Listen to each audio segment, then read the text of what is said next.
Shalom Ibu Bapak, Saudara-saudari Jemaat GKI Klasi Solo. Mari kita bersama-sama mengawali hari ini dengan dituntun oleh firman Tuhan. Sebelum itu, mari kita memohon bimbingan Roh Kudus di dalam doa. Mari kita berdoa. Allah yang Maha Kasih, kami bersyukur Engkau boleh senantiasa menyertai dan memelihara kehidupan kami.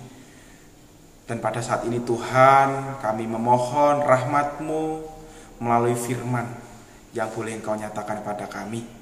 Kiranya melalui perenungan kali ini kami boleh dikuatkan dan kami boleh dituntun dalam menjalani kehidupan kami hari lepas hari. Di dalam Kristus Yesus kami berdoa. Amin.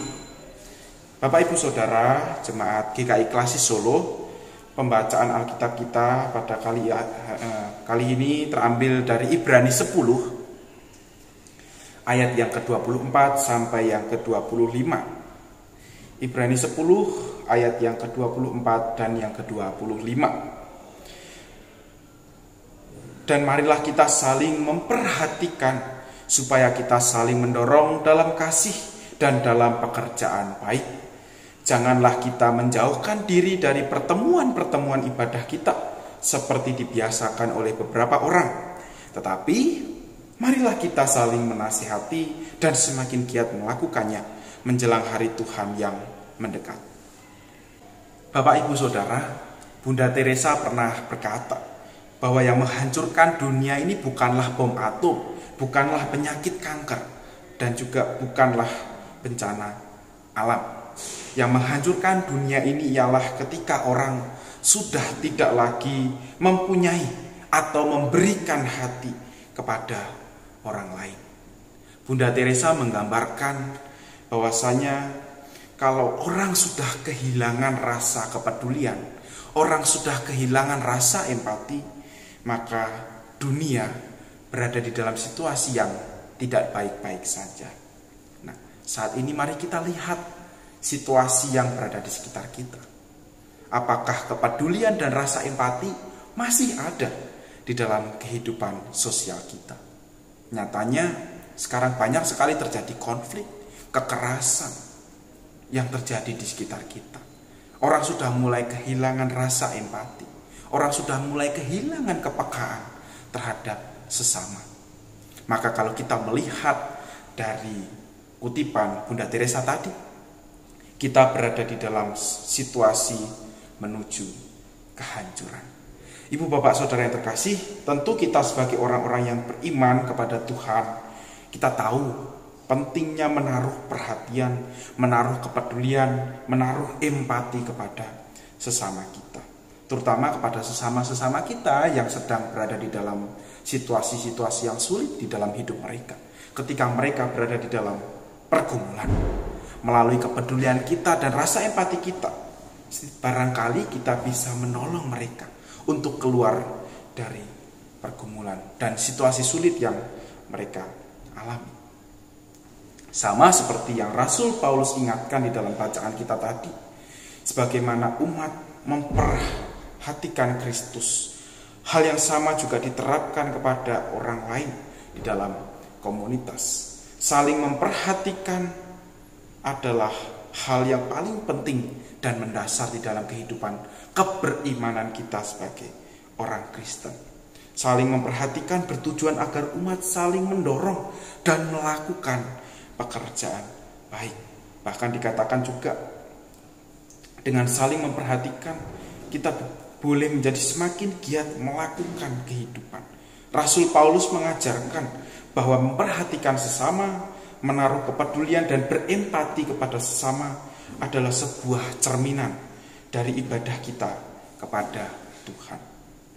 Maka dari apa yang disampaikan oleh Rasul Paulus di dalam bacaan kita, memperhatikan sesama dan peduli kepada sesama adalah sebuah pelayanan yang sangat penting, terutama bagi mereka yang lemah dan yang bergumul. Dan mungkin dengan kita melakukan kunjungan, kita datang ke rumah sesama kita, kita mendoakan mereka, kita mendoakan saudara-saudara kita, rekan kita, sahabat kita, tetangga kita. Kita juga tengah melayani Kristus di dalam kehidupan kita. Bahkan kita juga bisa dapat menghadirkan Kristus bagi mereka. Ada sebuah kisah yang menarik Bapak Ibu, di mana pada tahun 1920 seorang bernama Louis Leos menjadi kepala sipir penjara Sing Sing di kota New York, Amerika Serikat. Penjara Sing Sing ini adalah penjara yang sangat mengerikan pada waktu itu. Tidak ada penjara yang mungkin lebih menyeramkan dibanding penjara Sing Sing yang berada di Amerika pada waktu itu. Banyak narapidana yang hidup di dalam kondisi yang tidak baik. Mereka hidup di dalam kondisi yang penuh dengan kesulitan dan pergumulan. Bahkan banyak dari mereka yang tidak diperlakukan selayaknya manusia. Nah, Lewis Laws tadi, seorang kepala sipir penjara Sing Sing, memiliki seorang istri bernama Catherine. Saat itu mereka memiliki 3 orang anak. Sejak awal semua orang itu sudah mengingatkan Catherine untuk tidak datang ke penjara itu, tidak berkunjung di penjara itu, karena bisa berbahaya bagi dirinya maupun bagi anak-anaknya. Tapi pada waktu itu justru Catherine hadir di penjara. Pada waktu itu ada sebuah pertandingan basket pertama kalinya di penjara itu dilangsungkan. Dan Catherine bersama dengan 3 orang anaknya duduk bersama dengan narapidana-narapidana yang ada di dalam penjara itu. Dan di dalam kunjungannya tersebut, ia mulai merasa prihatin dengan kondisi narapidana yang berada di dalam penjara tersebut. Mulai dari situ, Catherine mulai berkenalan dengan para narapidana yang berada di sana. Catherine mulai rutin datang hadir ke penjara itu, berjumpa dengan narapidana itu. Bahkan Catherine juga berusaha mencari data-data dari narapidana itu, mencoba mengenal lebih dalam. Bahkan juga dikabarkan Catherine belajar membaca huruf Braille untuk mengajarkan salah satu narapidana di penjara itu yang mengalami keterbatasan penglihatan. Juga Catherine belajar bahasa isyarat supaya bisa berkomunikasi dengan orang-orang tunarungu yang ada di dalam penjara itu. Sebuah kepedulian yang luar biasa ditunjukkan oleh Catherine kepada orang-orang yang sebelumnya mungkin tidak mendapatkan perhatian. Hingga pada akhirnya pada tahun 1937 Catherine meninggal pada sebuah kecelakaan mobil.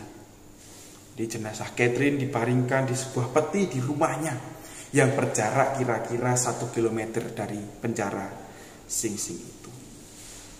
Nah, ketika ada kepala penjara yang bertugas mendapati 400 narapidana berkerumun di sekitar pintu masuk penjara itu, sang kepala penjara ini tahu apa yang para narapidana ini inginkan.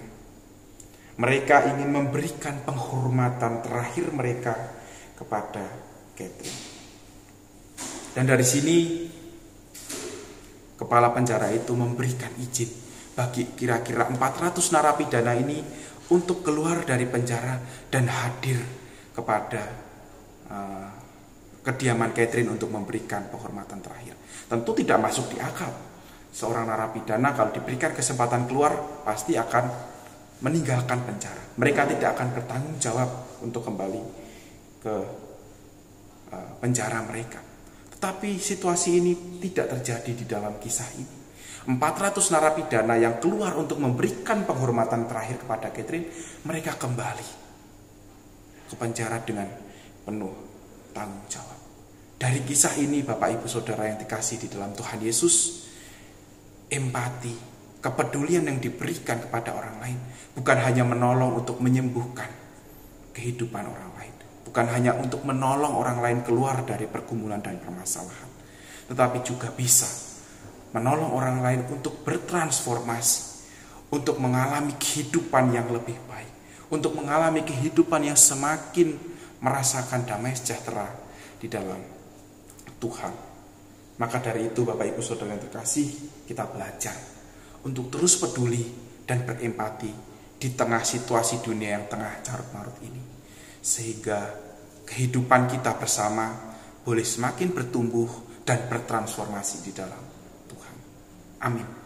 Tuhan memampukan kita semua.